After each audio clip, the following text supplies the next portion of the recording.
Pemirsa, Presiden Prabowo Subianto memanggil Menteri Dalam Negeri Tito Karnavian ke Istana Merdeka Jakarta untuk meminta laporan terkait stabilitas inflasi dan kondisi ekonomi di daerah. Dalam pertemuan tersebut, Mendagri melaporkan bahwa angka inflasi cukup terkendali dengan baik terutama dalam sektor pangan.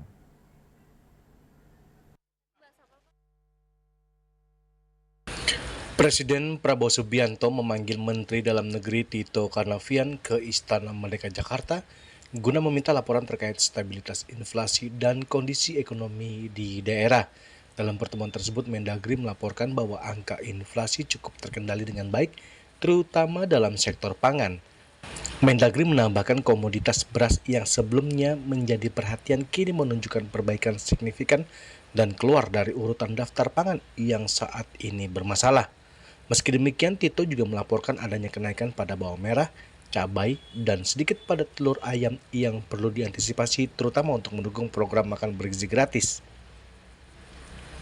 Mendagri juga menyampaikan perkembangan pertumbuhan ekonomi daerah yang dibahas secara berkala bersama Presiden.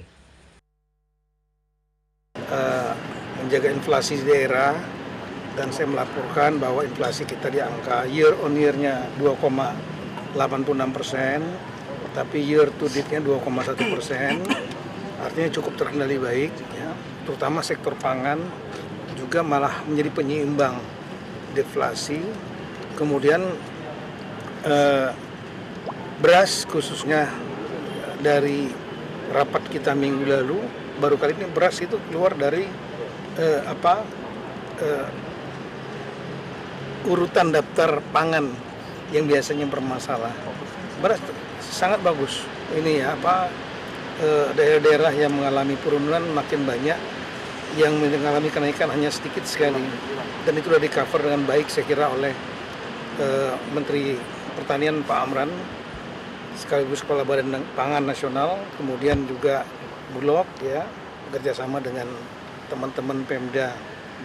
Kemudian yang memang agak sedikit naik adalah bawang merah, cabai, kemudian sedikit telur ayam ras, ya. Nah, ini yang perlu untuk mensuplai terutama program MBG.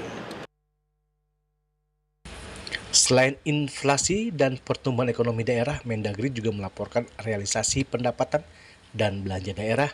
Menurut Tito, pendapatan 552 daerah tercatat rata-rata capaian 82 hingga 83%, sedangkan untuk belanja daerah berada pada angka kurang lebih 68%. Dari Jakarta, Juli Soeharto dan Ketut Sumadiasa melaporkan.